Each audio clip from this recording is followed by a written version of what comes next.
বাংলাদেশ সরকারি কর্ম কমিশন পিএসসির গাড়ি চালক সৈয়দ আবেদ আলী জীবন ৮ বছর বয়সে জীবিকার তাগিদে পাড়ি জমান ঢাকায়। শুরু করেন কুলির কাজ। একসময় ফুটপাতে ঘুমিয়েছেন। কষ্টের পর কষ্ট করেছেন তিনি। গাড়ি চালানো শিখে চাকরি নেন পিএসসিতে।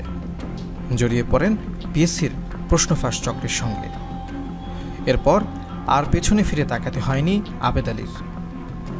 অর্জন করেন বিপুল সম্পদ, সঙ্গে ক্ষমতাও। চেয়েছিলেন মাদারীপুরের ডাসার উপজেলা পরিষদের চেয়ারম্যান হতে। সৈয়দ আবেদ আলী জীবন নিজ গ্রামে কোটি টাকা খরচ করে বিলাসবহুল বাড়ি নির্মাণ করেছেন। স্থানীয়দের সঙ্গে কথা বলে জানা গেছে, সৈয়দ আবেদ আলী মাদারীপুরের ডাসার উপজেলার পশ্চিম বেতলা গ্রামের মৃত আব্দুর রহমান মীরের ছেলে। আব্দুর রহমান মীরের 3 ছেলে ও 1 মেয়ের মধ্যে আবেদ আলী মেজ। আব্দুর রহমান মীরের বড় ছেলে জাবেদ আলী কৃষিকাজ করেন। ছোট ছেলে সাবেদ আলী এখনও এলাকায় অটোরিকশা চালিয়ে জীবিকা নির্বাহ করেন। তাদের ভাই আবেদ আলী জীবন।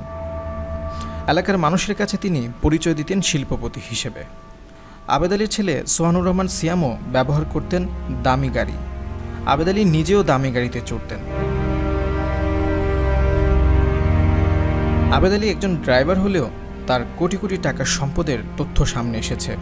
প্রশ্নফাঁসের সঙ্গে জড়িত থাকার তথ্য সামনে আসার পরেই সোশ্যাল মিডিয়ায় তার বিপুল সম্পদের তথ্য তুলে ধরছেন নেটিজেনরা। ছেলে ছাত্রলীগ নেতা, পড়েছেন বিদেশে, এরপর দেশের একটি ব্যয়বহুল বেসরকারি বিশ্ববিদ্যালয়। ঢাকার ভেতর তার 2টি বহুতল ভবন। মাদারীপুরে আলিশান বাড়ি রয়েছে, এমন তথ্য সামনে এসেছে। সর্বশেষ উপজেলা পরিষদ নির্বাচনে চেয়ারম্যান পদে নির্বাচনের জন্য প্রচারণা চালিয়েছেন আবেদ আলী। আবেদ আলী সমাজের বিত্তবান ও প্রভাবশালীদের সঙ্গে নিয়মিত চলাফেরা করতেন। প্রশাসনের কর্তা ব্যক্তিদের সঙ্গে উঠবোস করতেন। আবেদ আলীর ন্যায় দানশীল হিসেবে এলাকায় পরিচিতি পেয়েছে তার ছেলে সৈয়দ সোহানুর রহমান সিয়াম। ছাত্রলীগের ডাসার উপজেলা কমিটির প্রতিষ্ঠাতা সহসভাপতি ছিলেন তিনি। এছাড়াও বর্তমানে ঢাকা উত্তর শাখা ছাত্রলীগের ত্রাণ ও দুর্যোগ ব্যবস্থাপনা বিষয়ক সেক্রেটারি তিনি। ফেসবুকে তাকে নানান সমাজসেবামূলক কর্মকাণ্ডে জড়িত থাকতে দেখা যায়।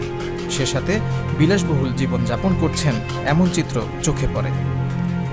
সিয়াম মানুষকে সাহায্য করে সে ভিডিও প্রচার করেন সামাজিক যোগাযোগ মাধ্যমে। দামি গাড়িতে ঘোরাঘুরি, তার ভিডিও ও ছবি ফেসবুকে এখন ভাইরাল।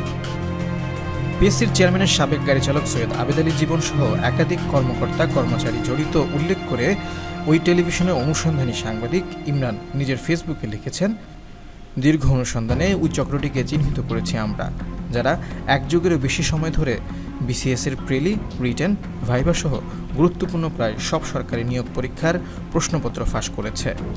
সর্বশেষ 46তম বিসিএসও বাদ যায়নি এদের খপ্পর থেকে। 1-2টি তো নয়, 33তম বিসিএস থেকে প্রায় 30টি ক্যাডার নন ক্যাডার পরীক্ষার প্রশ্ন ফাঁসের প্রমাণ পেয়েছি আমরা।